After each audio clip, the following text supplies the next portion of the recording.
Welcome everybody to 52 Living Ideas. I'm delighted to have Greg Lopez here today. He's the author of the Handbook for New Stoics, which I recommend very highly. This is part of the Stoic Saturday series, and we have different Stoic thinkers coming every Saturday. So I'm delighted to have Greg here. He's talking about one of the core topics on Stoicism today. So it's kind of going back to the basics, going back to the core. And I'm really looking forward to the presentation. Over to you, Greg. And thanks for having me back. Today we're going to be one of the main ways which people can train themselves in Stoicism. And it's a kind of, a lot of people don't really know that Stoicism, it's not just a bunch of little tricks you can do in order to feel better or become more resilient, though that's sometimes, or maybe even often, how it's presented in the popular media nowadays. But it is more of a philosophy of life. And therefore, these three disciplines, actually, their goals may actually sound weird to you if you don't really buy into Stoic philosophy entirely, which is fine. And in fact, I encourage people usually to do a little more theory and before they get into Stoicism in order to see whether they agree with the tenets and whether they make sense. Because why dedicate yourself to a philosophy of life if it is incoherent to you? But after one kind of takes a look at Stoicism and thinks that it makes some sense, then one kind of jumps into these three disciplines. So today I'm going to go over the basics of the three disciplines, as well as give you some fodder for kind of thinking about how to take some of these practices along with you. And I'll be doing this in a couple of ways. Firstly, I'm going to be reading some key passages from Epictetus, specifically the Discourses and the Enchiridion, or Handbook. And I'm just going to kind of explain some of the details here that may be passed over upon quick read if you're not exactly sure what to look for. And then at the end of each discipline, I'm going to ask you to take a minute or two to do a brief exercise along with a possible discussion topic that you could then bring to your breakout sessions afterwards if you guys want to kind of work on the practicalities of it together. And I'll do that for each of the three disciplines. And then, as I understand it, you'll now come back and share the results of your discussions and your main takeaways. I may or may not be here for that, depending on the time dynamics, since I have to leave around 3:45 to 4 p.m. my time, which is in about an hour and 15 minutes to an hour and a half. So we'll see whether I'm back, and apologies if I'm not in advance. So getting started with the three disciplines. So the three disciplines were put forth by the Stoic slave turned teacher, Epictetus. And it's impossible to really say whether they existed in Stoicism much before this, because we've lost the large majority of the Stoic literature. So it's very likely that, it's very likely that something like the three disciplines could have been in previous Stoic literature, and we just don't have it anymore. That being said, unless you squint really hard and do a little bit of mental gymnastics, we don't really see anything quite like this in any of the other Stoic work that we see. So this is a kind of practical training program, and in order to become ultimately a Stoic sage, it's a 3 major step training program to do exactly that. Epictetus said that he would be happy if he died not being a sage, but practicing the third and final discipline, actually getting caught in the act of trying to become a sage and making it that far. That would bring him satisfaction.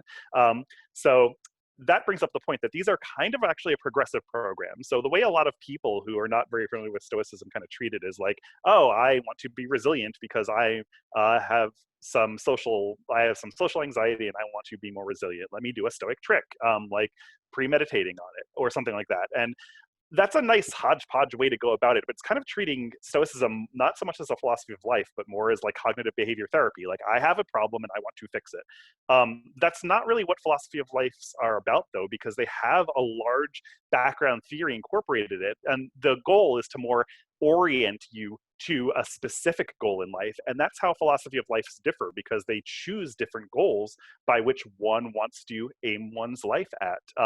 I was actually listening to the wonderful YouTube channel by Gregory Sadler the other day. I think it's just under his name, Gregory Sadler on YouTube. And right now he's going through Seneca's letters. And he brought up an interesting quote from Seneca, who said that people put their nose to the grindstone in order to try to figure out the nuances of daily life. Like, what am I going to have for dinner? What kind of computer should I get? But nobody puts the same kind of thought into their whole life. And that's what a philosophy of life is. It's not to make you feel better about this one aspect of your life that's going wrong in your view, but instead it's a way to kind of guide your entire life, to create an entire life's project. And so let me begin by jumping into the three disciplines by quoting from Epictetus's Discourses 3:2 to see what the goal of these disciplines are. So I'll start by reading at the very beginning, and I'm using the translation by Robin Hard, which is my favorite translation overall, in case you're curious. So there are three areas of study in which someone who wants to be virtuous and good must be trained.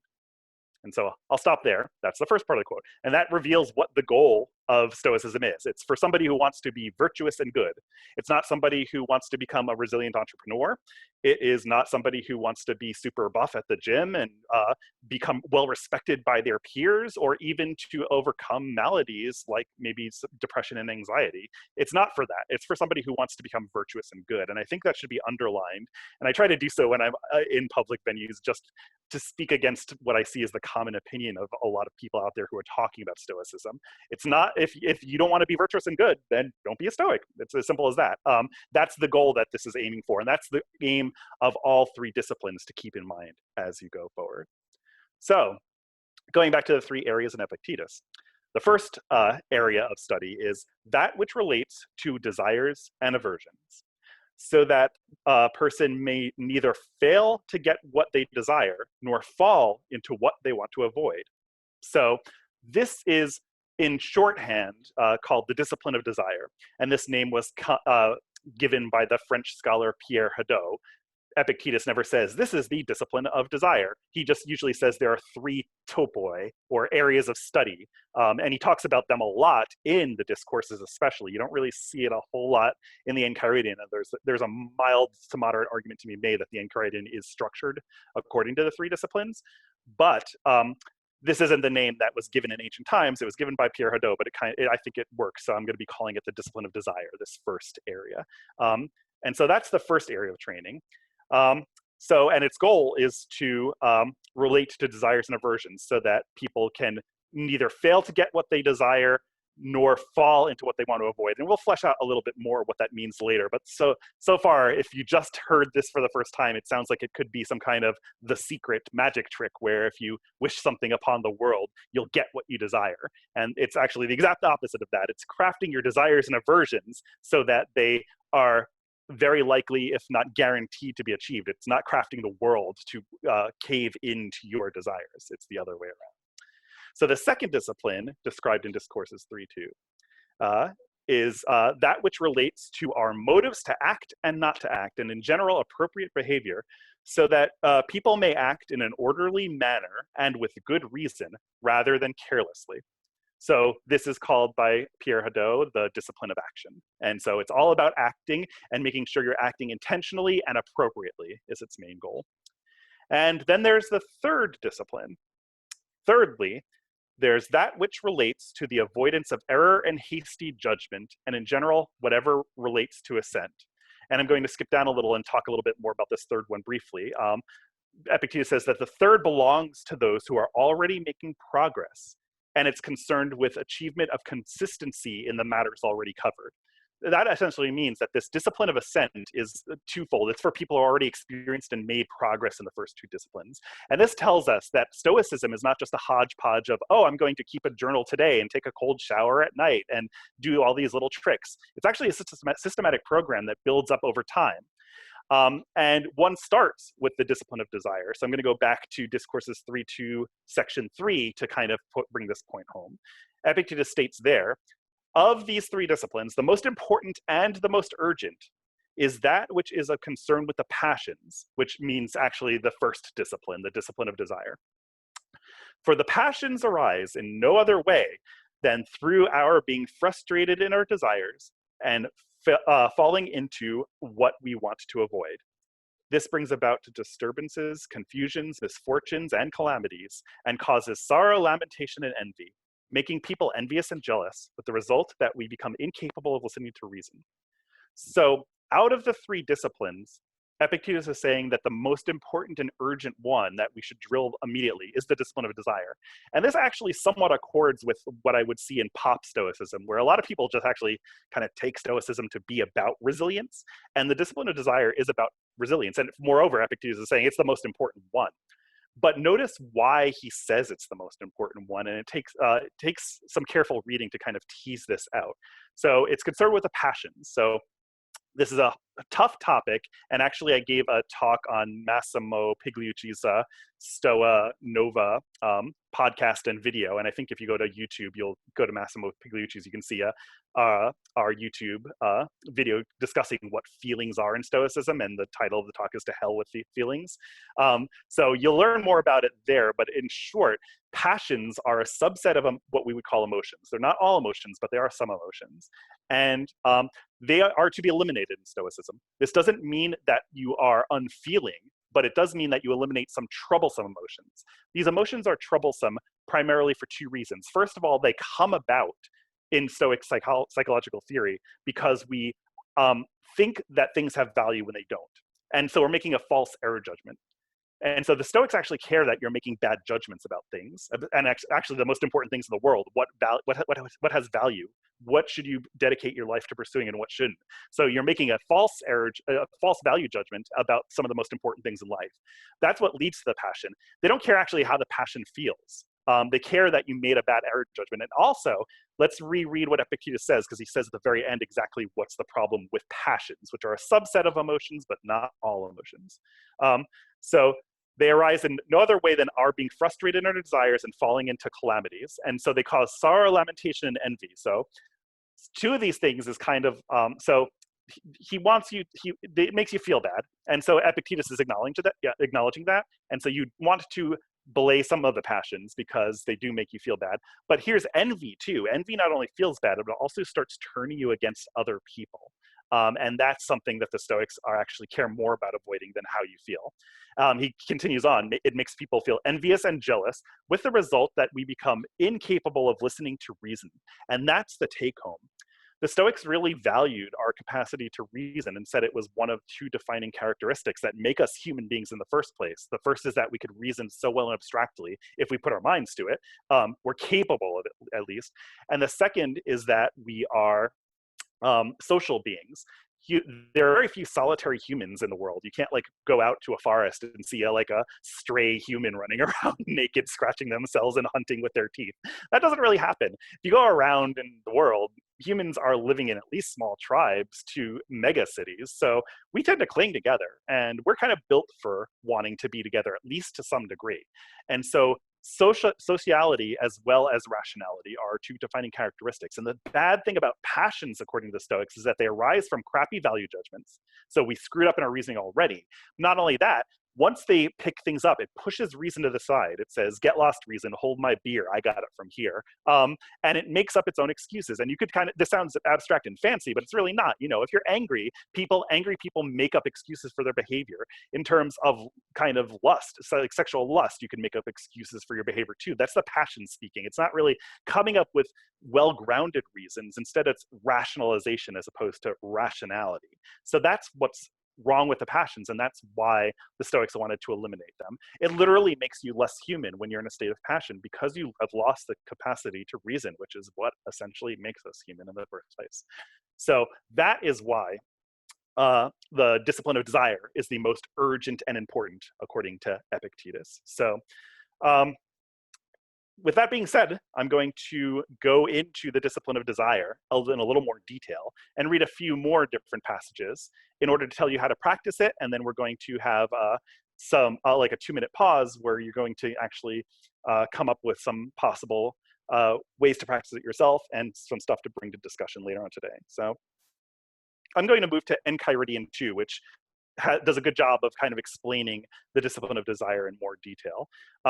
So there, Epictetus says, remember that desire promises the attaining of what you desire, and aversion the avoiding of what you want to avoid. And those who fall into a desire are unfortunate, while those who fall into what they want to avoid suffer misfortune. So Epictetus continues. So essentially, this is a weird thing, but Epictetus is essentially claiming that desire and aversion have the implicit promise that you can actually get the thing you want or avoid the thing you don't want.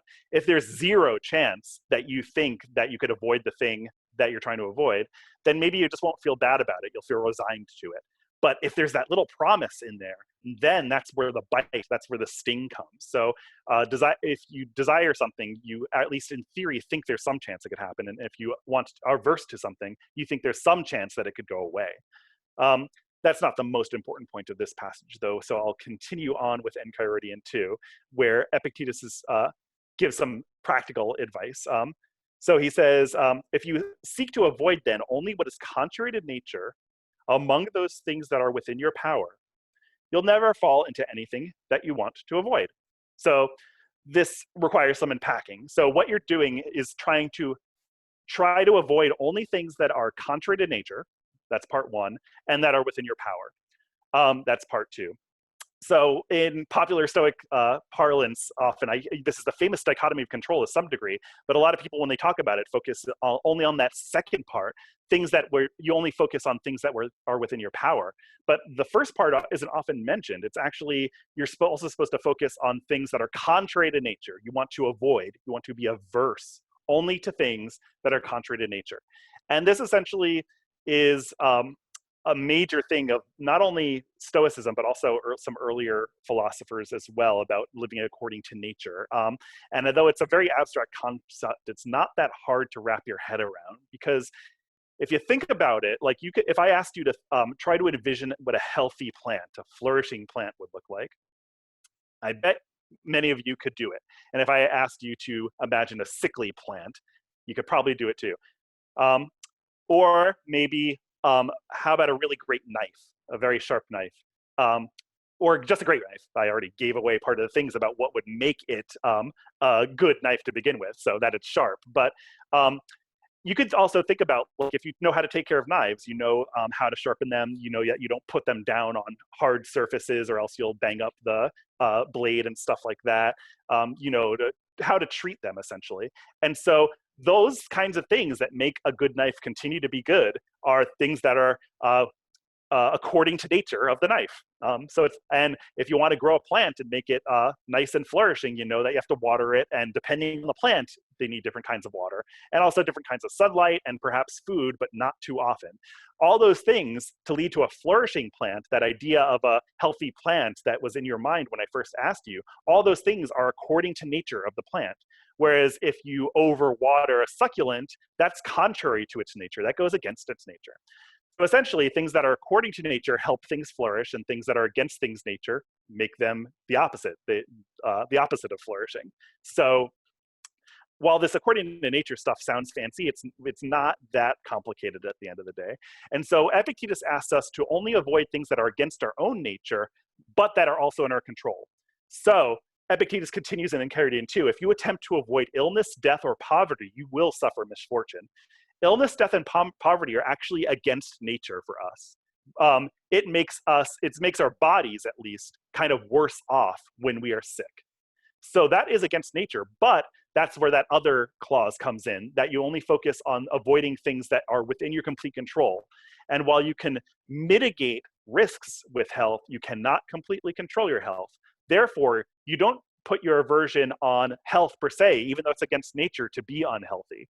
You instead focus on those things that are within your complete control, which are essentially small parts of your mental states.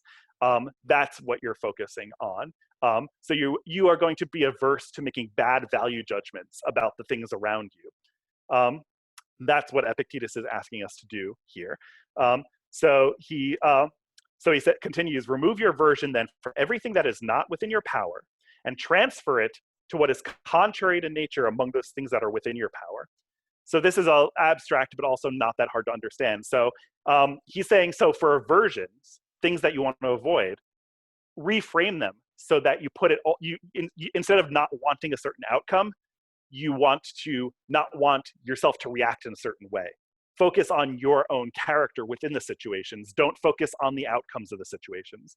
And this, in a nutshell, is probably like 50 to 75% of the discipline of desire and aversion. It is to transfer your aversions from externals to internals, things that you can't control, to things that you can.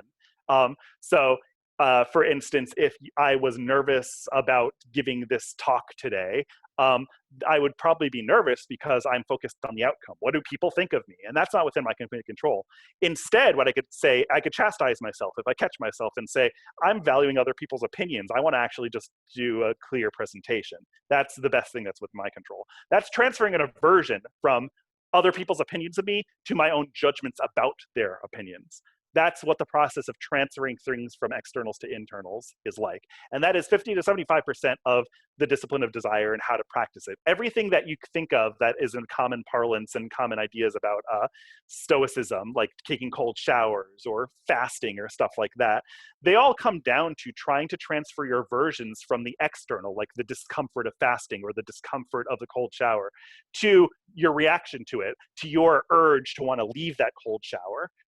And so that's a transferring of aversion from externals to internals. So though that sounds a little weird, I think it's pretty common sense when you get down to it. So it's kind of weird that what Pierre Hadot calls the discipline of desire is primarily focused on aversions, but Epictetus and Enchiridion too does go on to talk about desires as well. But there's a little bit of asymmetry there, as you'll see shortly. So I'm going to continue reading. So Epictetus says, for the present, however, suppress your desires entirely. For if you desire any of the things that are not within our power, you're bound to be unfortunate, while those that are within our power, which it would be right for you to desire, are not yet within your reach. So the discipline of desire consists of transferring aversions from externals to internals. But for desires, suppress them entirely. There's an asymmetry. Why don't you transfer desires from externals, like I want to get a promotion, to internals, like I want to just be a good employee and fulfill my role? Well, Epictetus answers this. To read it again, so he says that suppress your desires entirely, for if you desire any of the things that are not within your power, you're bound to be unfortunate, which is straightforward, while those that are within our power, which it would be right for you to desire, are not yet within your reach. So that may sound cryptic, but it's a pretty strong case to be made that what he's saying is essentially what you actually want to desire is being a good person. But if you give too much of a crap about the externals, like money or health or illness, you're not capable of becoming a good person. And there is a very nice metaphor in Discourses 222 that kind of describes why this is the case. So that's why there's the asymmetry in the discipline of desire. Yes, you worry about your internal state for aversions, but for desires, you just suppress them entirely, because you can't transfer your desires to internals because you're not ready to be a good person yet, to be blunt, is what Epictetus is saying. And he says so in Discourses 222 with one of my favorite metaphors, why this is the case and why the discipline of desire is so important. So I'm going to read from Discourses 22. A student says, Epictetus is giving a Stoic paradox where he said only the sage, only the enlightened Stoic can be a true friend. And some student raises their hand and says, I could be a true friend. I have plenty of friends. What are you talking about, Epictetus? And this is Epictetus' reply. Epictetus says, well, haven't you seen little dogs fawning over one another and playing together? Which prompts one to exclaim, nothing could be more friendly. And the student's like, yeah, totally, Epictetus. Nothing could be more friendly than puppies. That's beautiful. Epictetus continues, though, but to see what that friendship amounts to, throw a little meat between them, and then you'll know.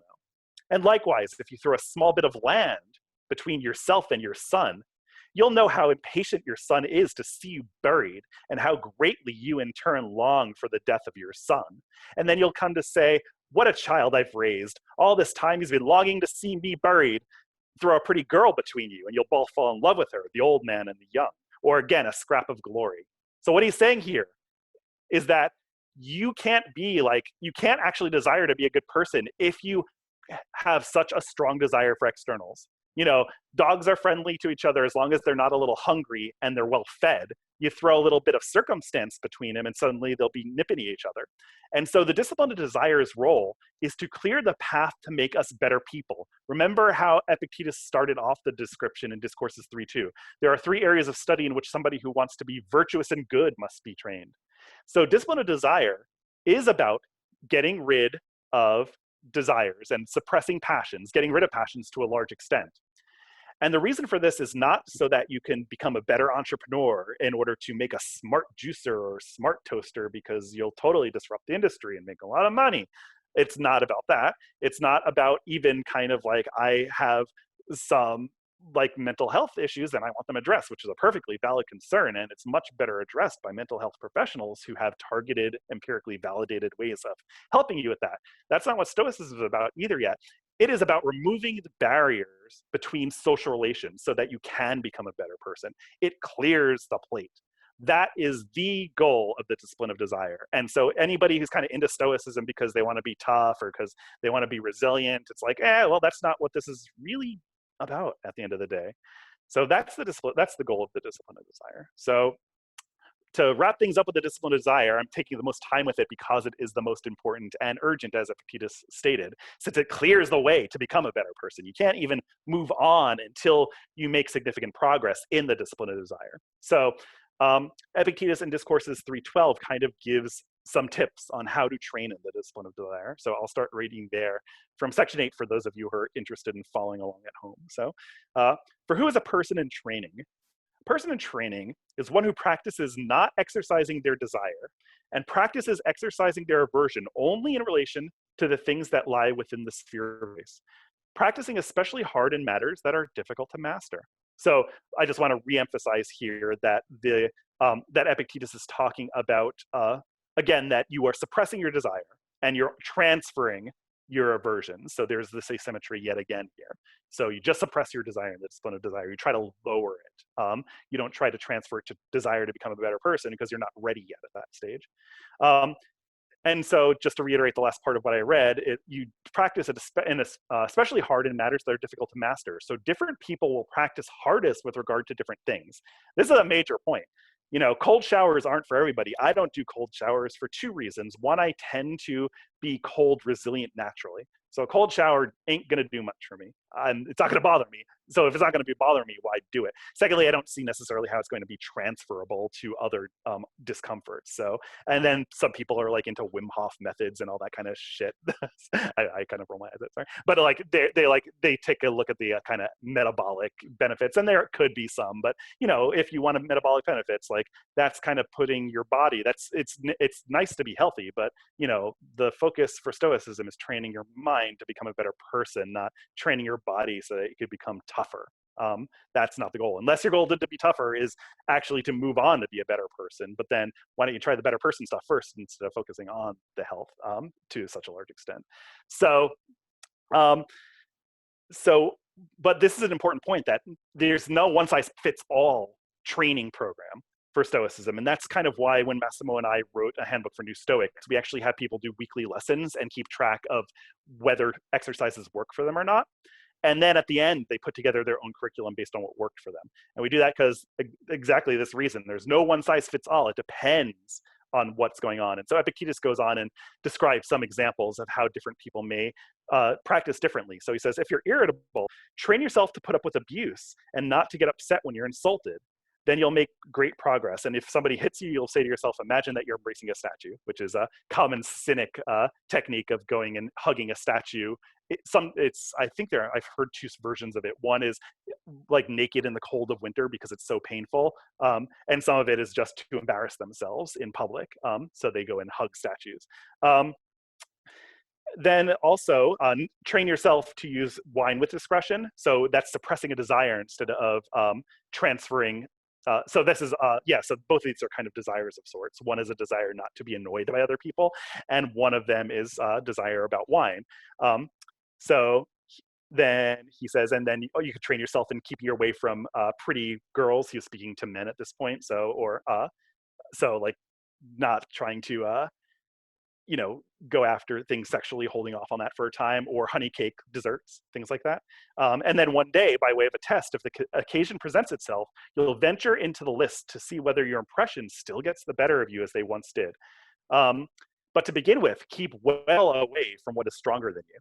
And so there's an interesting couple of sentences here that inspire an exercise, and it's going to be a couple of moments of silence. I'm going to encourage you to actually fire up your favorite note-taking program, or pen and paper if you want, in order to kind of think things through for a couple of minutes. And I'll give you a couple of minutes silence to do this. But Epictetus actually mentions that you'll venture your way into the list to see whether your impressions still get the better of you. And this kind of suggests that people can, like Stoics, can actually rank their easiest and most difficult desires and aversions to work on, and they will differ between different people.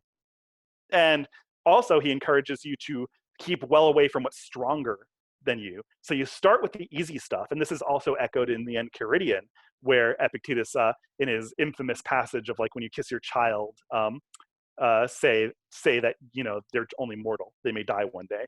But he preceded that by saying, if you break a cup, say it was only a cup it was meant to break. Then if you kiss your child, say they're only mortal. But start with the easy stuff. He continues, start with a cup, don't start with a kid.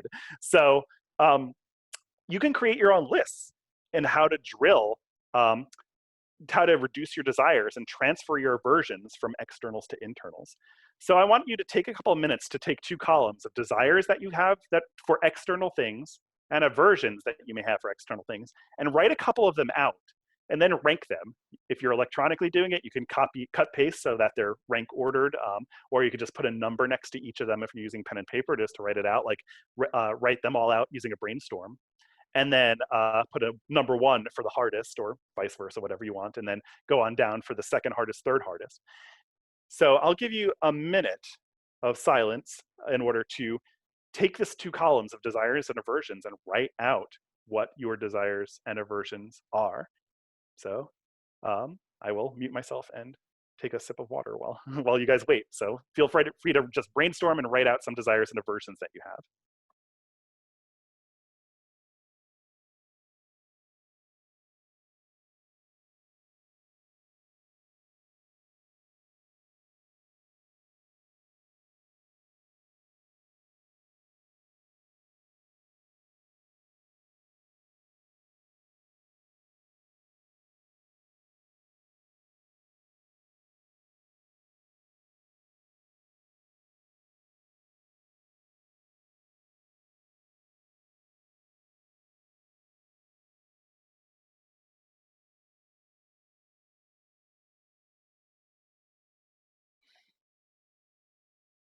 I'll give you another just under a minute, another 30 to 40 seconds or so.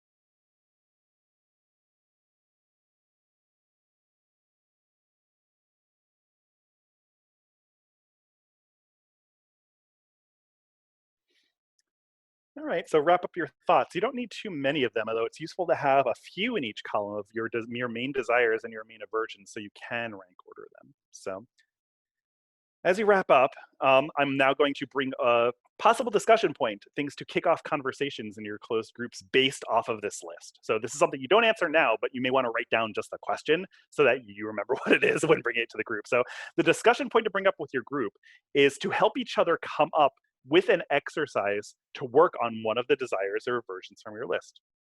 Just because you got the list doesn't give you ways to work on it. And so Massimo and I's book, The Handbook for New Stoics, has a whole bunch of exercises for that kind of stuff. And there are plenty that are probably in your head as well.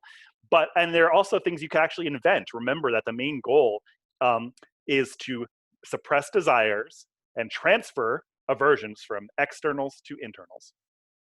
You can probably come up with your own, if you're creative, ways of doing that with some of your aversions and desires. So it'd be interesting for you guys to discuss and help each other come up with an actionable for the discipline of desire, since this is the most urgent and important discipline according to Epictetus.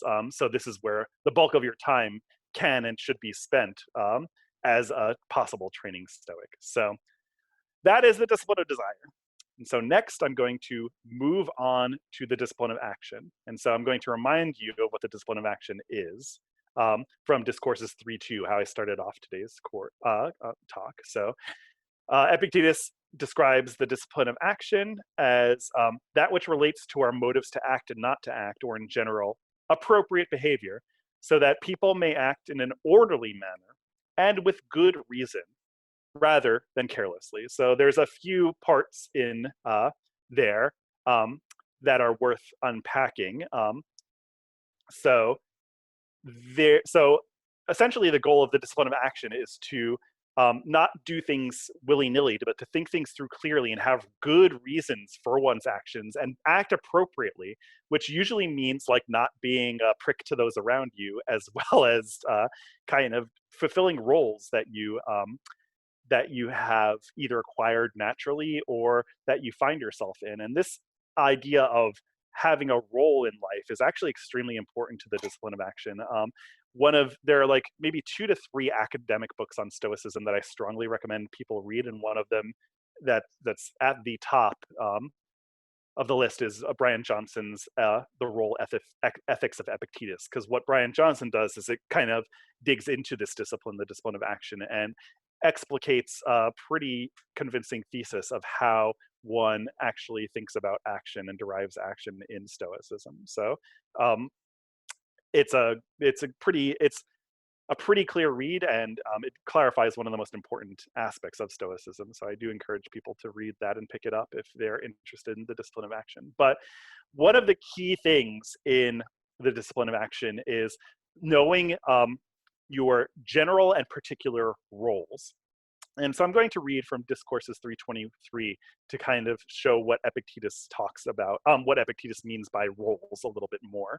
He says, there's besides particular roles and general roles.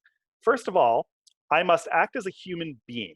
So our general role in life is being a good human being. That is the numero uno thing one should do in their actions. And what is that? And Epictetus then reasonably continues, and what does that involve? Well, one shouldn't act like a sheep, even if one is gentle in one's behavior, and one shouldn't act injuriously like a wild beast.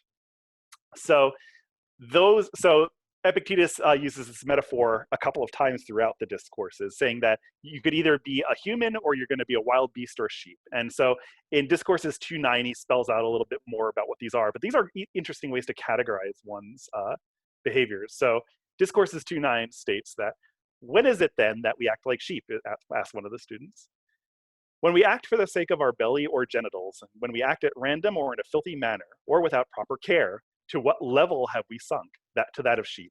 And what have we destroyed? That is that which is rational in us. So that is essentially saying that you've destroyed your human nature by acting like a sheep. And sheep act essentially for physical gratification or at random, like without thinking. That's when one acts like a sheep in Stoicism.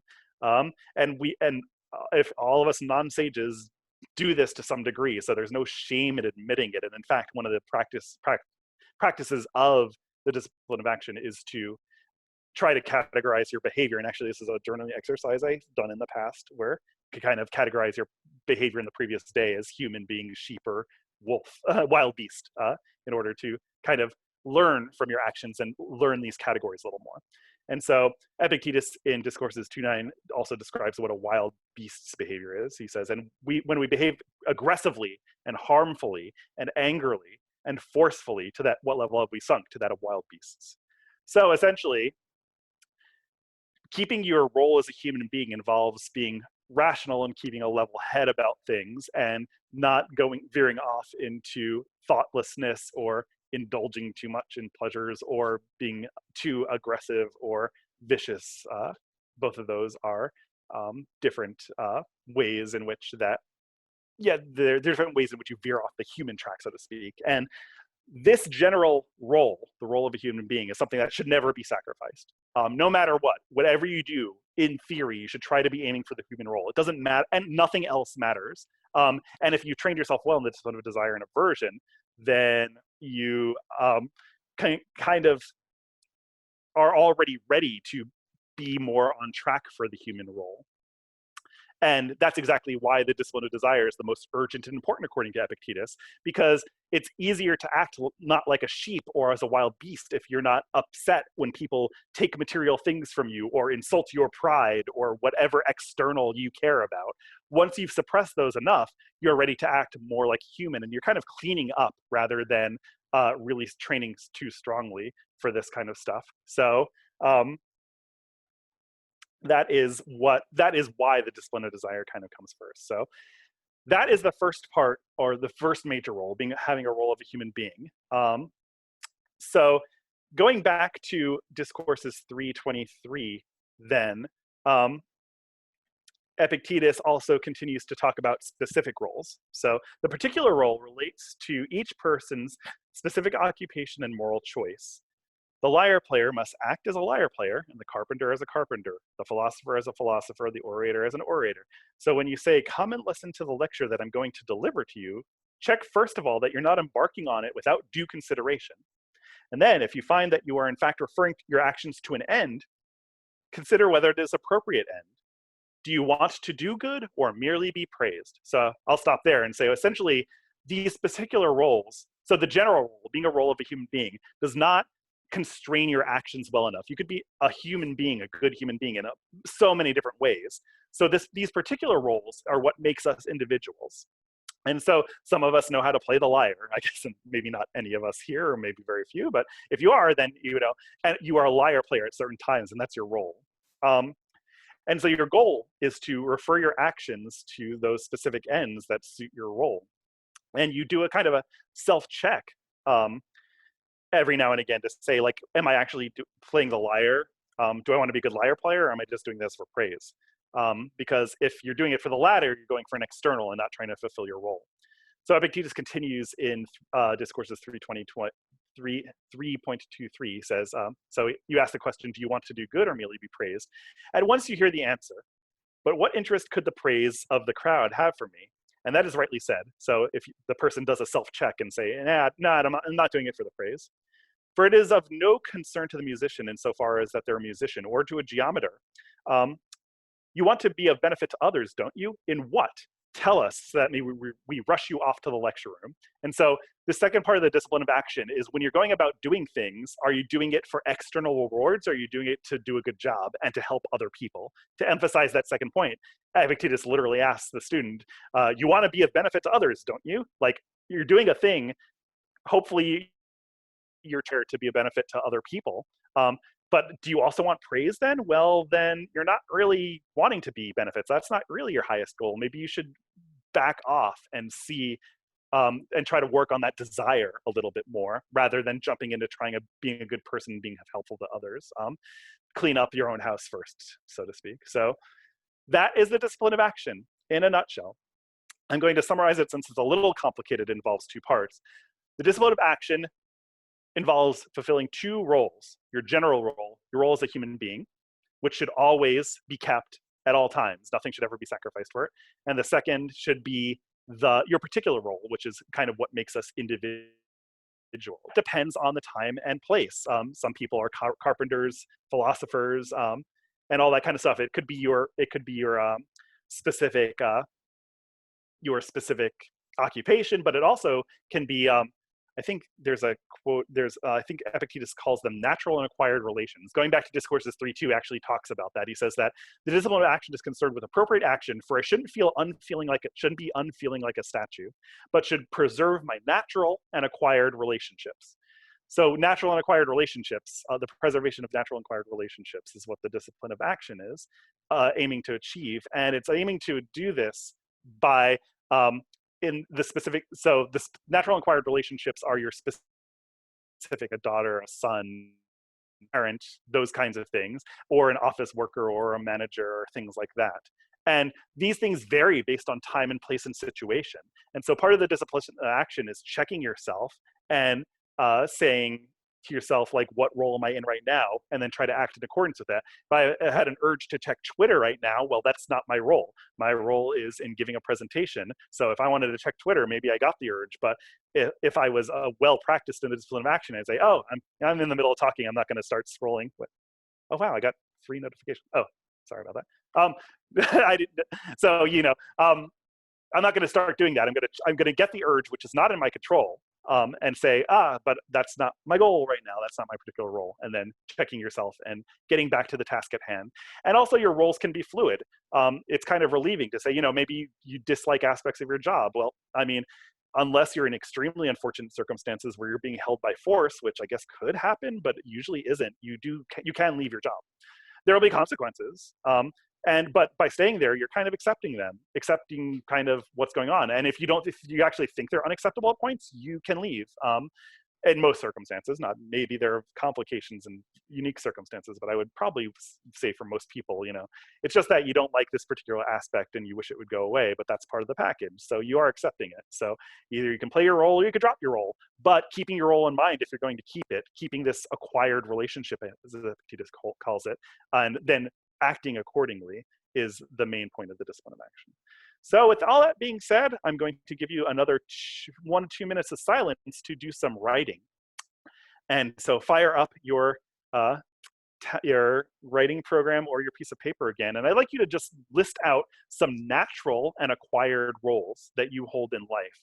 So the natural roles, again, are things that you kind of wake up and you can't control yourself doing, like things like you're born to parents, you're a son or whatever. So or a daughter, things like that. So those are your natural roles. And then acquired roles are things like things that you agree to do or things like your career and stuff like that. So just take a minute to list out some natural and acquired roles.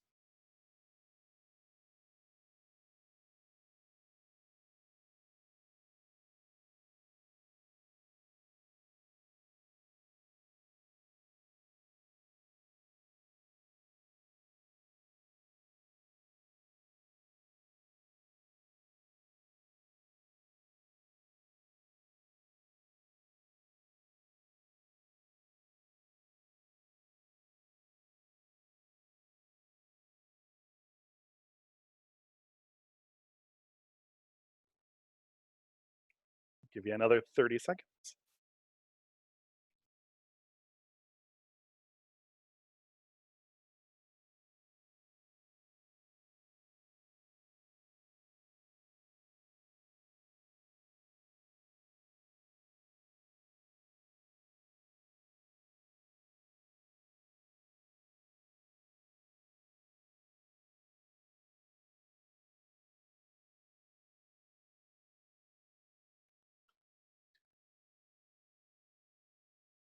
All right, wrap up your thoughts.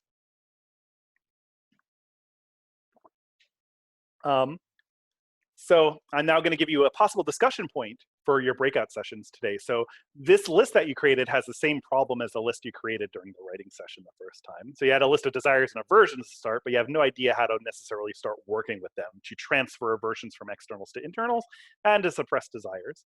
Same thing here. You have some natural and required roles you have, but how can you actually remember to keep on those roles when you're going about your day-to-day life?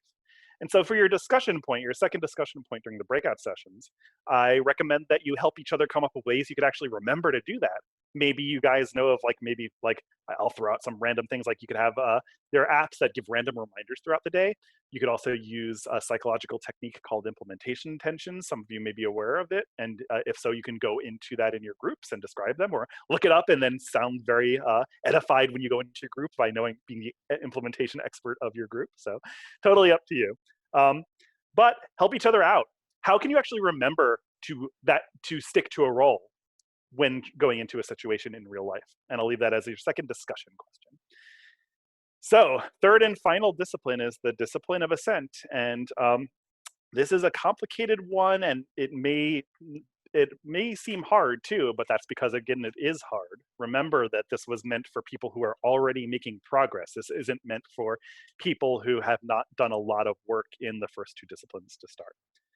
And so I could cut this a little short in the sense that there's a lot to say about it, because I actually covered this in a previous group meeting with Shrikant, actually, where I went over Buddhist versus Stoic mindfulness.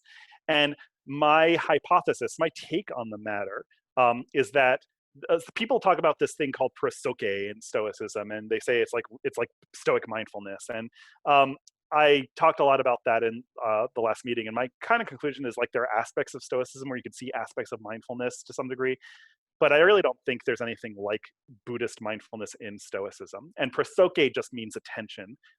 If you look at the details, I have a detailed essay on this called Sate and Prosoke in Stoic and Buddhist mindfulness compared. So you could Google my name, Greg Lopez, and like sati or something like that, it should come up. But the main take home there is that there's not really like this prosoke thing. I don't think is like a special mindfulness. I think in Discourses 412, when Epictetus is talking about prosoke, he's really just talking about the discipline of assent.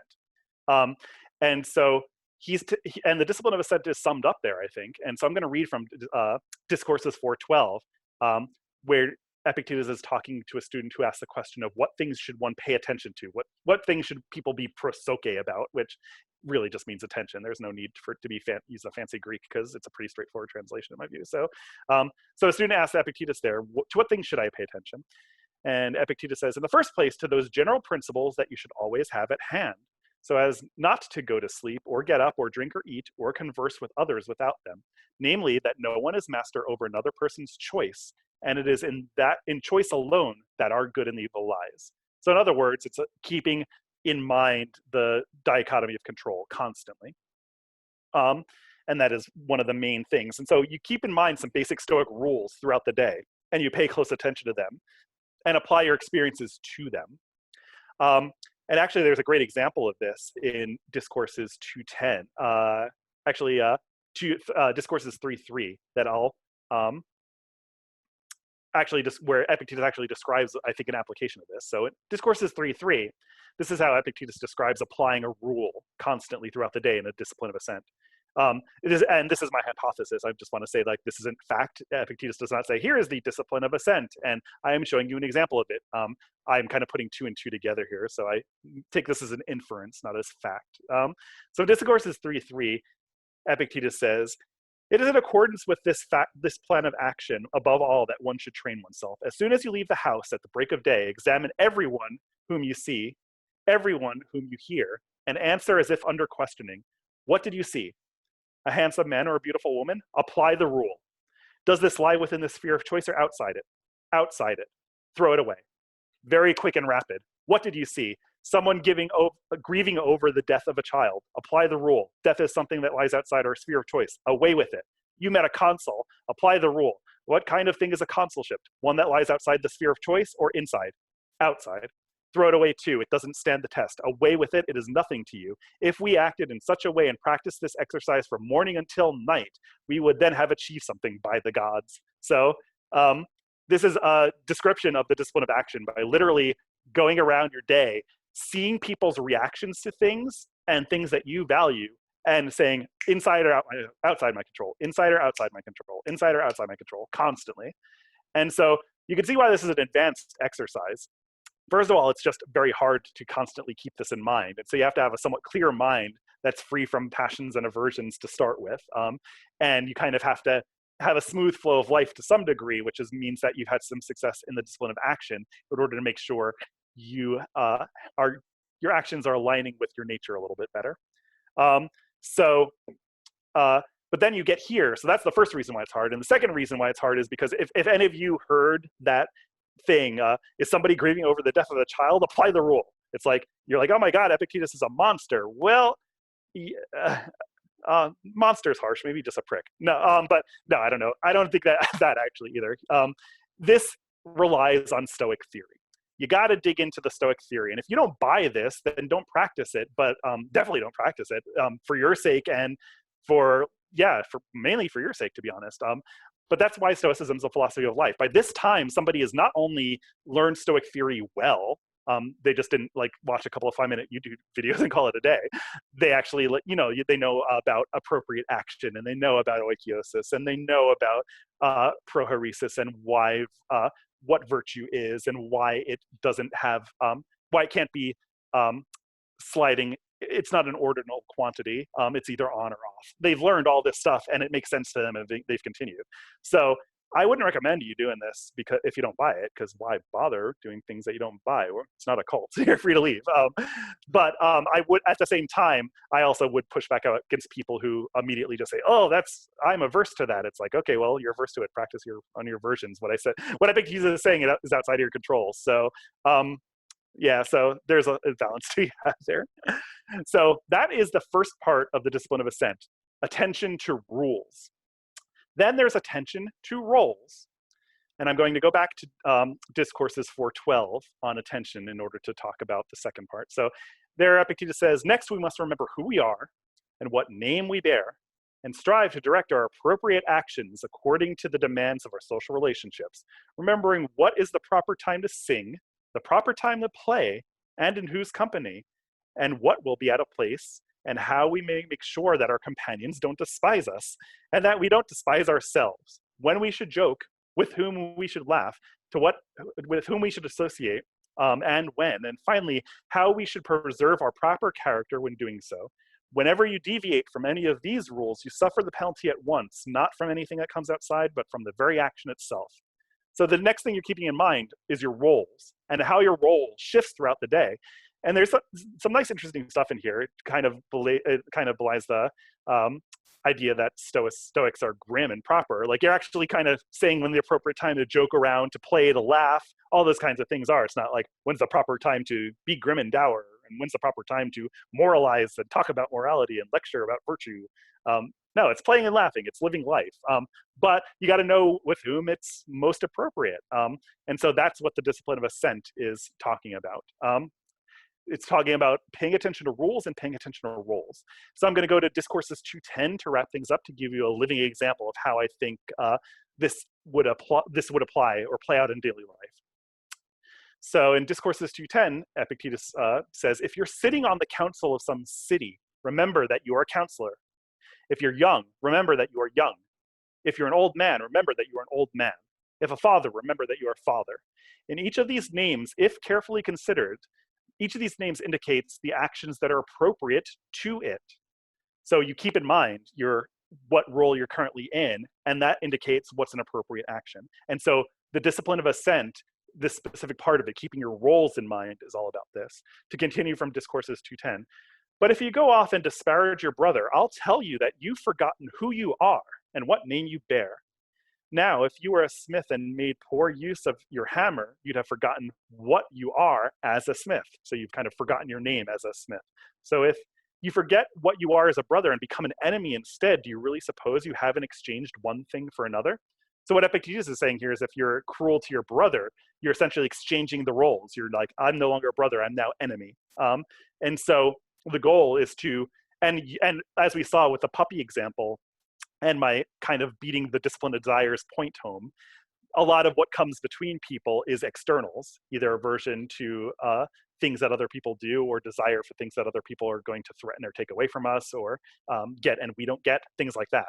So working in the discipline of desire is, again, very important, but if one fails in one's role, then you're exchanging the name of like friend for enemy, or brother for enemy, and things like that. So that's how the discipline of assent would play out, keeping your rules and roles in mind constantly throughout the day and trying to apply them as consistently as possible. So to wrap things up, I'm going to give you one more pen and paper assignment for another minute or so, which is for you to choose a rule that you can hold in your mind throughout the day that's somewhat informed by Stoic theory, if you understand it. If not, I guess you could do something else. Or also think of a role from your list of roles that you did in the last exercise that comes up fairly often that you can keep in mind during your discussion period. So like, actually what I recommend is that you kind of choose a role, or keep a rule to apply. Like maybe the rules work better during the discussion period, and try to keep it in your mind constantly to get some practice.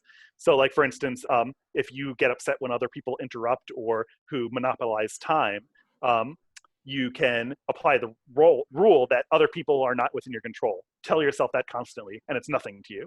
So whereas if you are a person who perhaps monopolizes time in a group, you can say, I'm a participant, I am not the group leader. Maybe I will remain more silent now. And you'll keep that role in mind and repeat it throughout your breakout session coming up. So take 30 seconds now to write down a rule you'll remind yourself of to reduce your upset, or a role that you want to play in your upcoming breakout session.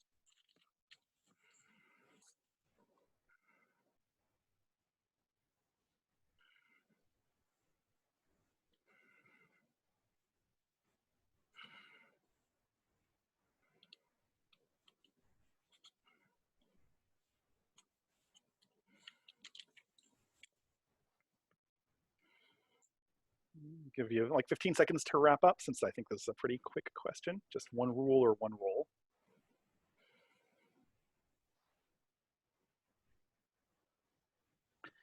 And as a final discussion point to talk through your group with when you break out with each other, you again have the same problem as with the previous two things that you wrote down. You got a list of stuff, but you don't necessarily have a way to remember it or to implement it. So what I suggest that you guys do is to come up with ways to help you remember your rule or role throughout the day, and see what ways you can actually kind of remember to do those, to keep those things in mind if you'd like to practice in the discipline of desire. So, I mean, the discipline of ascent. So with that, that is what I have. And so I will open it to whatever Shrikant wants to do, since he's the boss. Well, thank you very much, Greg. Just amazing as always. Let's take a few questions. So we can go ahead and you can go ahead and ask questions three ways. You can either type your questions, you can raise your hand in Zoom like Alex has done, or you can type an exclamation mark in the chat, and I'll come to you. So it's going to be first Alex, followed by Ina, followed by Joe. Alex, go ahead. Just a second, I'm going to change the settings so you can unmute yourself. Yes, Alex, you can now unmute yourself. Great, thanks, Shrikant. Thanks, Greg, for your talk. I had a question about something you said towards the end about, you know, I guess adopting Stoicism, or the way you kind of put it was, you know, if Stoicism feels like it's for you, then go ahead and pursue it. But if it doesn't, you know, you're welcome to go and look somewhere else. And I guess that makes me wonder about, like, what would you say is the truth of Stoicism? Or would the Stoics have said that, you know, like, this actually is the true philosophy?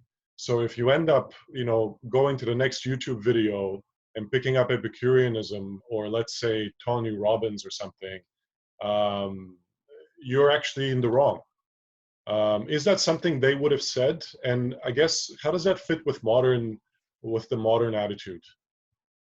So yeah, I think that's an interesting question. So I think the Stoics actually would say that they have the truth, because pretty much all basic, all of the Hellenistic philosophies worked from the presupposition that they're trying to lead people to human flourishing, or a life that is worth living. And since human beings are of a specific nature, certain ways of living, certain ethics do fit the facts of human nature. And if you go against human nature, you're going to lead to more suffering and a worse off life. And so that's what they kind of debated overall.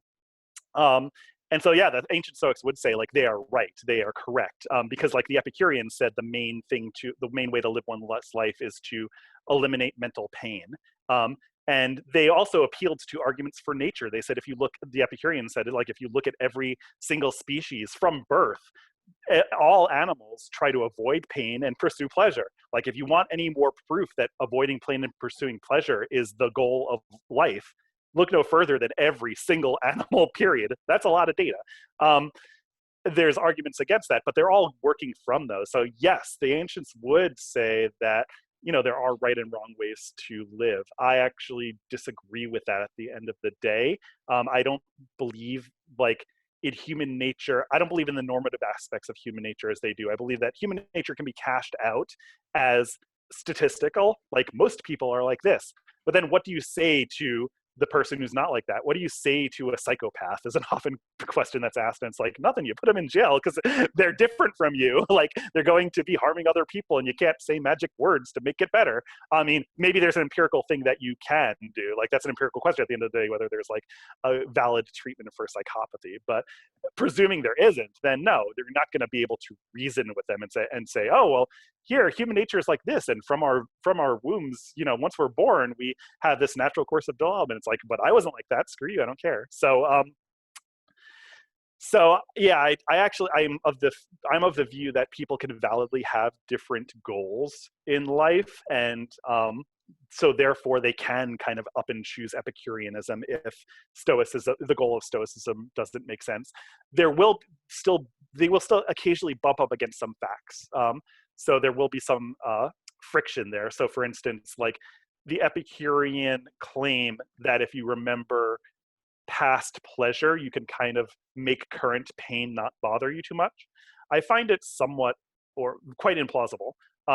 And so there are facts that can kind of bump up against each other when trying to choose a philosophy. But I do differ from the ancients in that I don't think there's a principled way to choose a single end in human life. And I also question that most of the ancients did try to choose a single end, like the highest good. And I also do question that such a thing exists. And they often appeal to things like intrinsic value.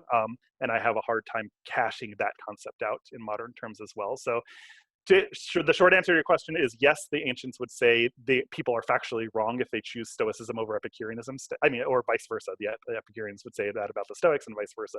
But I personally don't think that that's true based on my understanding of modern value and how it works. Thank you. Next up is going to be Ina, followed by Joe, Leslie, and Teresa. Ina, go ahead. Oh, hi, Greg. Hi, Ina. Greg. Can you hear me okay? Yes, go ahead. Yeah, it's a great presentation. I have two questions. The first one is about living according to nature, right? So let's say you want to live according to nature now, like when you cannot go do the things that you usually do, like you cannot travel, you cannot go to the theater, stuff like that, right? So would living according to nature be not wanting to do the thing, or would it be more like dichotomy of control, or is it like living according to nature? And my second question is if you play a role, you always want to play some kind of a role, is it a role if you want to be a virtuous person, or if you want to be a rational human being? Is it a role or it's not a role? That's okay. Thank you. Okay. So for the first question about living according to nature and doing so during the pandemic, there are two kinds of nature. There's the primary needs of nature, of your bodily needs, and then there's also your higher needs as a human being, which is being rational and pro-social. So you can be rational and pro-social and live according to nature at any circumstance. The Stoics would claim even while being tortured, at least people well trained in it or sages can do so. And so during a pandemic, you could certainly be rational and you could be pro-social. I mean, one of the pro-social things to do during a pandemic is staying home and not exposing yourself so you don't spread the virus. Hopefully it'll die out. Even just sitting in the chair during a pandemic, staring at the wall, watching the cracks form, you're still actually being pro-social if your intention is, I want to prevent the spread of this disease so fewer people die. If that's your intention, you're being pro-social, literally staring at a wall. That's fine. And so you can live according to nature in that sense, regardless. In terms of going out and we live in modern times, so just by coming here today, you're socializing, and so we can stream over the internet and be somewhat social. So we could still live according to nature no matter what the external circumstances. That's one of the claims of Stoicism, and one of the benefits that a lot of people perceive is that it's not like Aristotelianism where virtue is really great and all, but you also have to be pretty and rich or else you're screwed. Stoicism doesn't make that claim, so you don't need external circumstances to still live a life that's worth living, just according to Stoicism. For your second question, I actually briefly forgot what it was. Can either you or Kant remind me? Let's let's do one thing. We'll come back to the second question in the next round. I want to give everybody a chance to ask their first question first. Joe and Scott have similar questions. So Joe, if you could ask the question. Yeah, so basically they're the primary passions that you know are distress, fear that I read about, I think lust, and there's another one. But so what I was thinking though, when it comes to roles acquired and natural, is there a primary and a secondary role in the sense of how Stoicism looks at, like, is your role as a father more important than your role as an employee? Like, you know, not what would take priority? Right. So Brian Johnson kind of lays this out, but his ultimate question, and I actually remember in his question too, which is the answer is yes, being a human being is a role and it's your primary role. So I could answer that quickly. But going back to your question, Joe, so Brian Johnson does lay this out in his book, but he says there's just not enough information to make a decision about every single case. So there's going to be vagueness. There's not enough information there. We don't know if Epictetus had a fully coherent system that could answer every single question. From what we have of Epictetus, definitely you're going to come up with cases where you just can't decide. But he actually gives a 4-step algorithm for particular roles. So I could go over it quickly. So first of all, you never violate your human role. So if your boss says, hey, help me embezzle and I'll make you rich, you're going to violate your human role. And so that's no to the boss. You immediately get rid of that. Your human role always comes first. Be rational, be pro-social. That's never, ever violated. So that rules out a lot of stuff immediately. Then there are 2 higher decision criteria. The first one is your natural inclinations and proclivities, what you're good at. So, so for instance, if you are, if your dad wants to go golfing and you haven't seen him in a while, but you were like a key to a major project for your role and it will fall apart without you, you may not want to take time off and go golf with your dad because you're in your specific situation, you're more of a key player in that time and place. And so you should kind of go there. So that's one of the major criteria. And he actually goes through a list of others that I won't go out, but take a look at Brian Johnson's book for more information there. But he does give an algorithm, but it's not going to give you a decision at every point. There's not enough information. Thank you. Next up is Leslie, Teresa, and Jean. Leslie, go ahead. Hi, thanks. So I'm wondering, Stoics still they still have goals, they still go to college and graduate and get jobs and buy houses.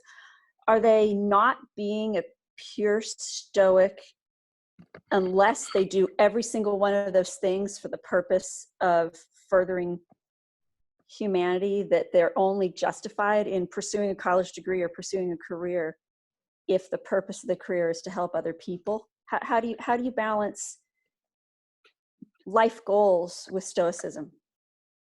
So you're right. Yeah. So the Stoics have a certification process and they're brought before the board and they get their license taken away if they have 2 violations. No, I'm kidding.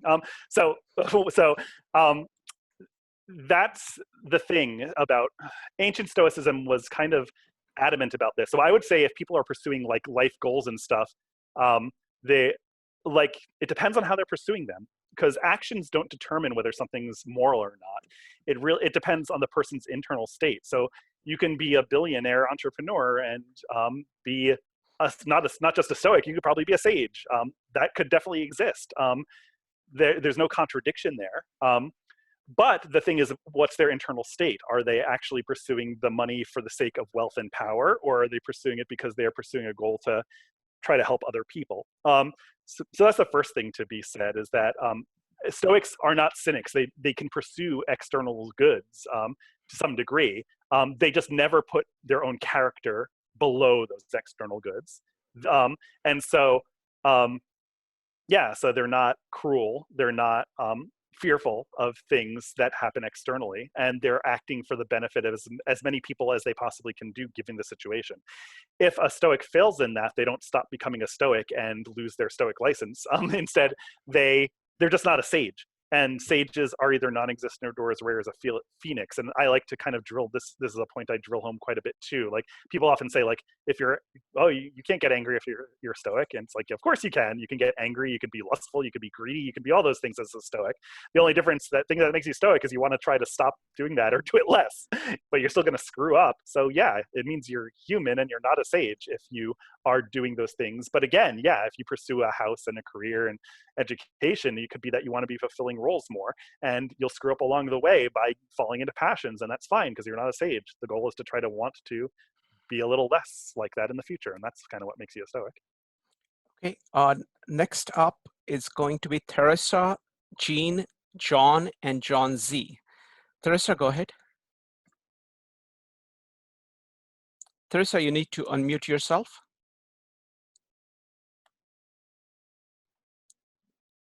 Okay, let's go with Jean. Jean, go ahead. I'm unmuted now. Go ahead. Go ahead, Teresa. Oh, Greg, I have a reaction to the word suppress aversion, and I am following a Buddhist path, and so how I interpret it, and I like your opinion, is that I accept that I'm having the thought, the experience of the aversion, but I'm not trying like to negate it or stamp it out. I accept it that it's happening, but look at it for what it is, and then it doesn't have power over me. It's just a thought. It can't act on me unless I allow that. And so does that fit in with what you're saying? Otherwise, I don't understand how to use suppression, because I see it as acknowledging that I'm feeling it or thinking it, but I'm not going to act on that. Is that something? Yeah, I think that's actually quite close. It may be a fault of the translation to use the word suppression, but the Stoic view of emotions is that the emotions never arise without your agreement to them. And actually, if you want to map this on, it's not 100% mapped, but if you're familiar with the 12 nidanas in Buddhism, then you can go from Vedana, the feeling tone, but then once you cling to it, that's when suffering comes about in dependent origination. And so it's kind of the same in Stoicism, in that we get initial things that pop into our mind, and until we say yes to those things, I agree to that initial thought that came into my mind, you're not actually going to get the full-blown passion. So you can't really suppress a passion in Stoicism. Instead, what you do is look at your value judgments and withhold judgment. So if somebody says something that I interpret to be mean to me or something, and I start getting upset, I can withhold judgment and say, oh, I'm thinking that they insulted me. Maybe that's not true. Maybe because I'm just taking it the wrong way. And if they did insult me, that doesn't mean it's like a affront against me as a person. Like, I don't need to take that seriously. So that's what I would practice doing. If I do that successfully, the passion will never arise. It's not that I am suppressing it. So I'm glad you asked that question, because that is a possible fault of the translation. I'd have to look at the Greek to see exactly what it's saying. But even if it does say suppress, I wouldn't think that that's really the spirit of it. The goal is to lighten, to soften those desires to a point, to a very light point.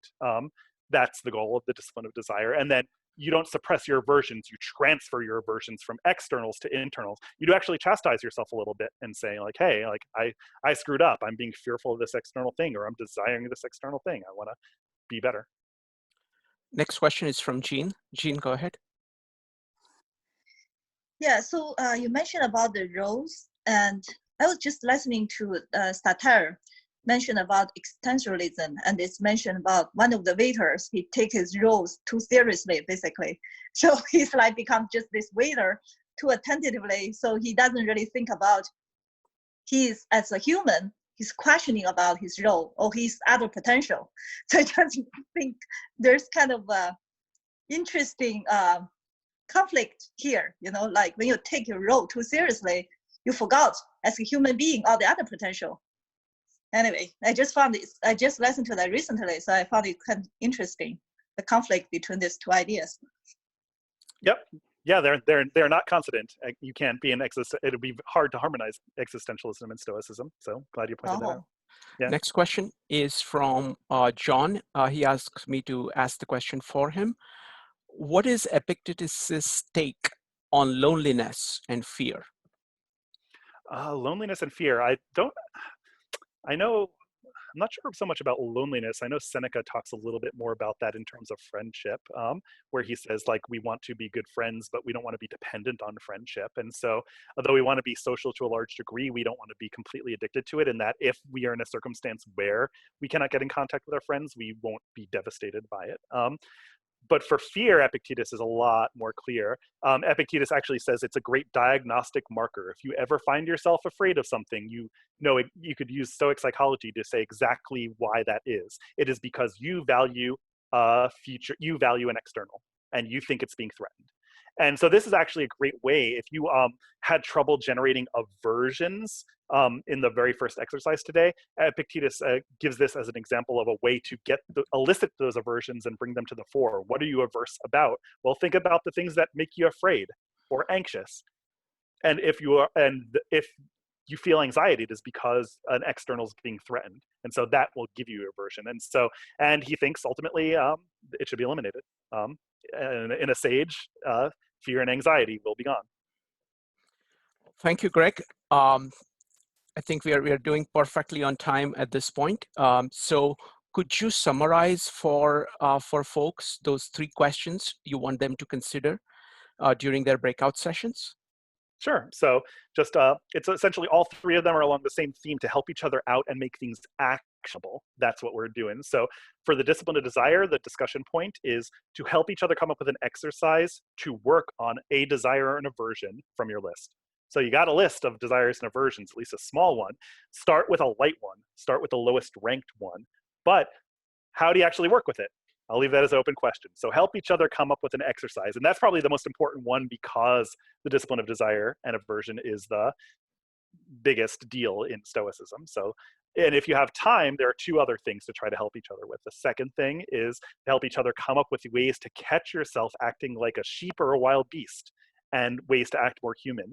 Are there ways, just because you know like what a sheep and a wild beast, the action is kind of like, are there ways to actually help you remember to do that and catch yourself in the moment in real life? And how could you remember to do that more often? And the third discussion point has to do with the discipline of assent, and it is helping each other come up with ways to remember to keep a rule or role in mind, and remember to apply it consistently throughout the day. Just choosing a rule or a role to apply throughout the day is one thing. Actually, remembering to do it is an entirely other thing. So maybe you guys have some tricks to share with each other to help each other there. So those are the 3 things. Excellent. Thank you very much, Greg. Really appreciate it, as always. So folks, what we're going to do is that I'm opening up the breakout rooms now. The breakout rooms are going to be operational for only 25 minutes. After 25 minutes, you'll automatically come back here. During the breakout rooms, deal with those 3 questions. Use the 3 rules that we've always used. Keep on topic, be brief, and be courteous. So, and give everybody a chance to say their piece. When we come back, we are going to share our takeaways. What did we learn from this meetup? Both the presentation as well as the breakout rooms. Each person will get to talk for between 2 to 3 minutes if they wish to do so. All right, I'm starting the breakout rooms now. All right, welcome folks. So now is the time to do our takeaways. I'm going to go to people in order. If you do not wish to be called upon, you can just say skip in the chat and I will skip you. So it's going to be JB, followed by Alex, followed by Jean next. You get between 2 to 3 minutes to talk about what did you learn today, both from the presentation as well as the breakout rooms. You can focus on anything that you thought you got. So it's all about your takeaways in 2 to 3 minutes. So JB, go ahead. JB from Paris. Hi everyone. I think I will skip for this one, or maybe. Sounds good. Sorry. Next one is Alex. Okay, thanks, Shrikant. Well, this was a great session. I feel like I learned quite a bit. In our group, we focused on, we mostly focused on the desire discipline, and we shared our, our desires and aversions, and we had a really good discussion about the desire for praise, which Mhm. can can be a good thing and kind of bring us together as almost like as a part of friendship, but it can also become excessive, and I guess it can come from attachment. And so one thing that I learned, thanks to Joseph, is that taking a more objective view can help. So doing the view from above, kind of getting out of my own limited perspective and seeing, what about the other people involved, and like where is their praise really coming from? That's one question. Um, and the patience also came up, and that's important for me too. And we talked a little bit about kind of training ourselves with adversity in small ways, so that we get used to handling it and not blowing our lid or getting impatient about it. So I also appreciated the talk. Greg's talk, obviously earlier, and it's interesting to see how much how systematic Stoicism is. I really appreciate that. Like all these different pieces, they fit together, and so it's giving me a lot to think about going forward. Yeah, I just want to say a couple of things. One is that we're doing an entire meetup on this view from above and how to apply it to the current pandemic. Tim LeBon is going to be presenting that next Saturday. So that's first thing. The second thing I would say is that Greg is actually particularly good at kind of presenting the systematic versions of it and integrating it with exercises. How do you integrate it into your life? So it is partly Epictetus and partly Greg who do the magic here. So it's going to be Jean, followed by Wayne, followed by Sylvia. Jean, go ahead. Yeah, so we luckily have Greg in our room. We talked about the version I want to work with is deal with criticism. And he actually mentioned about, maybe imagine it every day a little bit, then you get used to it. So I think it's very good advice. Another thing we discussed is about the kind of what you have control, what you don't have control, which is very similar to the 7 effect rule of effective people. Or since one of the book, they mentioned about the area of concern, the area of your influence. The more overlap it is, the better. I think it's the same concept. So we discussed about how the news nowadays have too much emphasis on negative emotion, which doesn't really help much. So maybe it's better to turn off, learn more about philosophy instead, have a more holistic view. And my challenge is like, I seems like to learn every discipline, of philosophy. I was watching this YouTube about School of Life, and it's so fascinating to see. And one philosopher mentioned, each area have their own strengths in certain things, and we need to learn from it. So that's what I'm trying to do. I try to get the best of each philosopher and trying to combine for my own philosophy. Absolutely. That's the approach that we've taken in our meetups over the last 4 years. We cover a whole range of topics, but we are covering each topic from the angle of how does this make your life better? And many times we will explicitly ask the question, which we call syntopical question, of saying, okay, what other people have thought about the same issue, and how can we integrate their thought into that? So the next up is Wayne, Sylvia, and Joe. Wayne, go ahead. Yeah, so I guess combining insights from the last two speakers, I think this is the first time I've really had Stoicism so systematically presented to me. And I think that actually showed clearly the things that I don't think fit within my life from Stoicism. And therefore, like, I have to really think through, like, okay, what type of content am I consuming? Is it all like pop Stoicism? How do I get to the heart of this discipline? Because for me, I think I'm still struggling with, like, how do we determine what contributes to flourishing? Because I think that's a prerequisite to determine what goes in the category of things that should be desired versus things that should be looked at with aversion.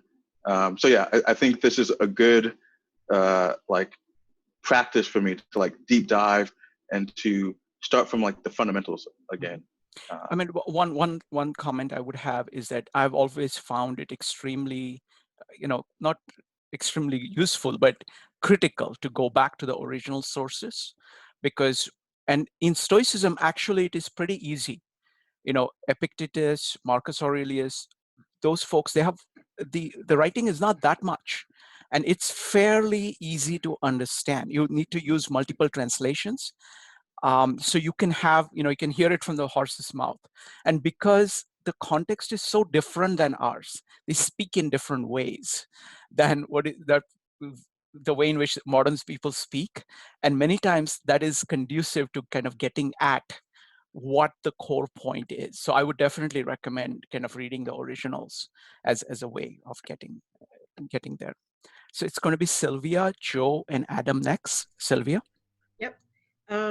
So me too, I was really happy to have Greg explain again so systematically, because to me, it's a philosophy of life. It's not just a crutch to overcome just a little thing. It's way more than that.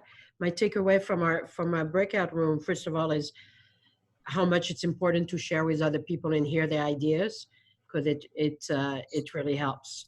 And that's it. Thank you. Thank you. I want to thank you again for providing those opportunities to all of us. Thank you, Sylvia. Always glad to have you here. Next up is Joe, followed by Adam. Joe, go ahead. Well, thank you again for hosting. And yes, Greg's way of articulating it and so systematically, it really does give insights as to why it's a philosophy of life and not just a element of self-improvement. And that was really important. I had a great group. They gave me insights into what I should probably have been writing down in my desires and in my aversions. So I was able to gain insights from everybody in the group. And the one thing that I took away that was really that I think that will impact me from Patricia, she had mentioned the idea of standing in line at the supermarket a little bit in a longer line in order to exude a certain amount of patience.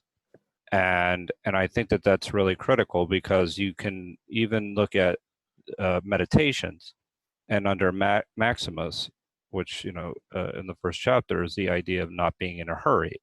I think I have to double check that, but that in and of itself, it's true, because when we are in a hurry, sometimes we have a tendency to look past people, and that's actually a philosophy of life, and that's something that I'll take with me from this meetup. So thank you. Thank you, Joe. Next up is Adam, Patricia, and Dave. Adam, go ahead. Hi, thanks, Shukran. I really appreciated the systematic laying out. But on that note, what sort of stays with me are some pretty simple and personal things that really got me thinking about how much of my life is governed by my aversions, and some new sort of realizations about, I think I run into difficulty because I don't pay enough attention to role and what my role is in a particular situation. So I end up looking for the wrong things or looking for things at the wrong time in the wrong places. So thanks. Thank you. I mean, one of the things that I got from Greg is his statement that modern Stoics or modern takes on Stoics apply it in a much more narrower way of saying, okay, let me get a quick fix for this particular thing, which is actually very quintessentially American approach to solving problems, or the kind of modern Western approach of solving problems. Whereas the focus of the Stoics is to say how to be virtuous and how to be good. And that's a very profoundly game-changing kind of a situation, goal. And that, so I think just that reorientation is huge. So it's Patricia, Dave, and Sarah next. Patricia, go ahead.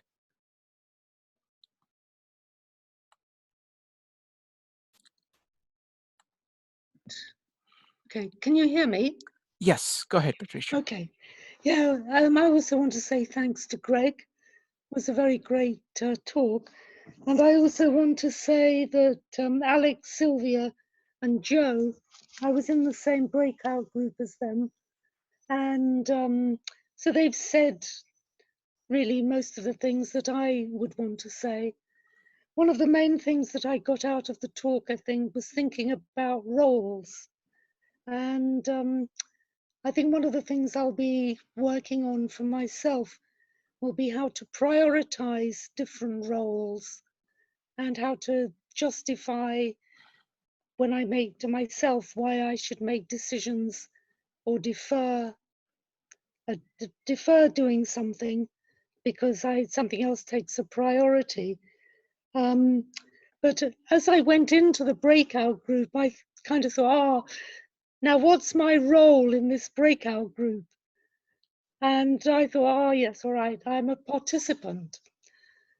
And then I thought, well, yeah, I think my role is probably going to be to listen and to learn from other people. And so I didn't really say very much. But then we were getting near to the end and I could see the seconds ticking past. And I thought, I got to say something. And that was when I came out with the thing that I think, was it Joe mentioned, about being impatient and trying to train myself by standing in the longer queue at the supermarket. So I'm glad I managed that. And thank you to everybody. Yeah, I mean, I've heard this again and again from both our in-person meetups as well as these meetups, that most of the value, a large part of the value is in the breakout rooms. Because what you see is that the presentations present ideas. And then what really matters is how much can you integrate those ideas into your life. And when you see all these amazing people thinking about the ideas, saying, okay, this is how I see it, this is how I apply it, you get to see people coming at ideas from angles that you had not imagined before. And by having this kind of a rich discussion, you actually kind of grok the ideas better, kind of build it into your life better and see the full range of power of the ideas. So thank you very much, Patricia. Next up is Dave, Edward, and Sarah. Dave, go ahead. Thank you very much, Shukran. I particularly enjoyed Greg's presentation, how he kind of made a foundation of the quotations and then made excellent examples, and it was very good explaining. And I really definitely took away some ideas for my life in these difficult times. Thank you, Dave. Next up is Edward, followed by Sarah. Yeah, it was an interesting breakout. We took kind of a little bit of a different approach to things. Rather than focusing in on the personal individual, we took a look at the pro-social aspect of Stoicism. There's been some comparisons, or at least some discussion regarding how do you look at the pandemic from a Stoic perspective. Interestingly, Dave and some others were making comments about today's political situation, and we thought that it was interesting how we could see today's political activism from a Stoic perspective. And so I found that to be somewhat interesting. And what we realized was, when it comes to this discipline of desire, it was kind of unanimous among the group that what we were all looking for is a more civil and just society. That was the desire that we all wanted. And in terms from a Stoic perspective, if we're looking at what is good for the individual, we're hoping can translate to what is good for society as a whole. And that would be dealing with the pro-social aspect of Stoicism. If you become a virtuous person, follow the 4 cardinal virtues that's promoted by Stoicism and translate that into a political arena or forum, hopefully you get not only what's good for the individual, but for society as a whole. So that was interesting. I think it was Deborah who made the comment about also, in terms of aversions and trying to acquire that goal, one of them would be fear. And people are afraid to say what they want to say. and that would lead into the discipline of action, discipline with regards to whether you're going to be a sheep or a wild beast. Dave had mentioned that one of the things that was turning people off was the looting and the violence. And on the other hand, comments were made about how people are just being led around by like sheep and following political leaders without thinking on their own and using their ability to reason. So that was also interesting. With regarding fear, again, what we decided, one of the ways to deal with that is with one of the Stoic virtues, and that is courage. You fight fear with courage, and therefore you deal with that. In terms of a discipline of assent, again, what roles do we play? We have general roles. We all have different roles. I believe it was Katrine is in global affairs, and she plays a role. I don't know, she can tell you what she does primarily, but everybody had a different role. I think Deborah's a teacher. So we all have our different roles, but at the same time, we're all citizens. We all took a kind of a cosmopolitan view that we're all members of the same universe and country. So it was pretty interesting. I enjoyed it very much. Well, thank you very much. Thank you very much.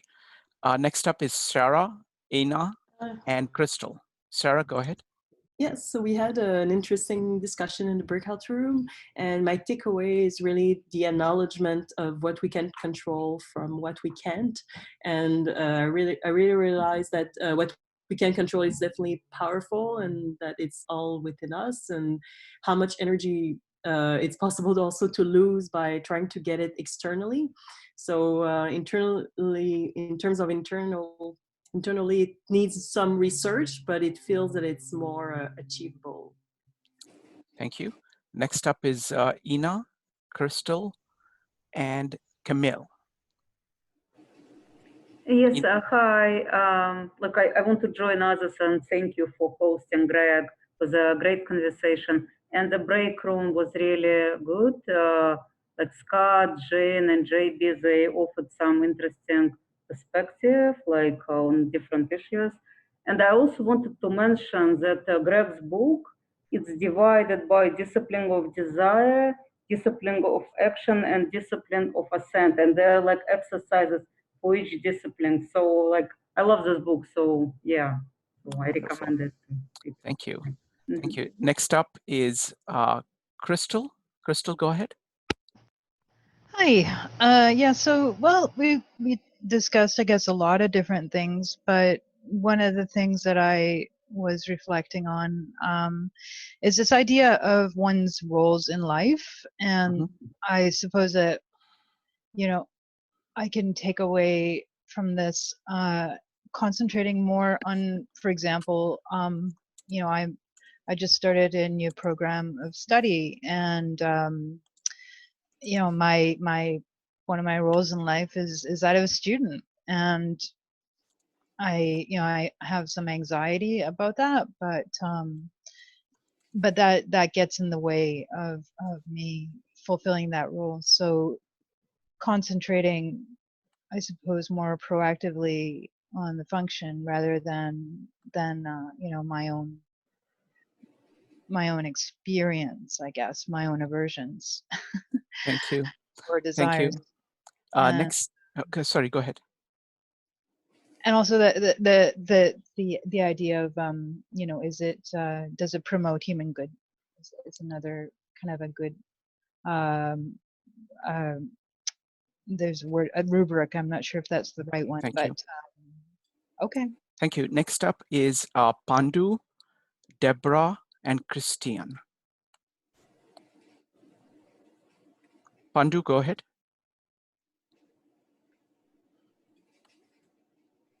Okay, let's go to Deborah. Deborah, go ahead. Hello, I assume you're referring to me. Yes. Because I'm using my iPod. Okay, thanks. Okay, so one of the members spoke quite a bit about what we did in our group. But one thing that was really valuable to us as a group was the idea of the roles that you were talking about, what Greg was talking about, you also, Shrikant.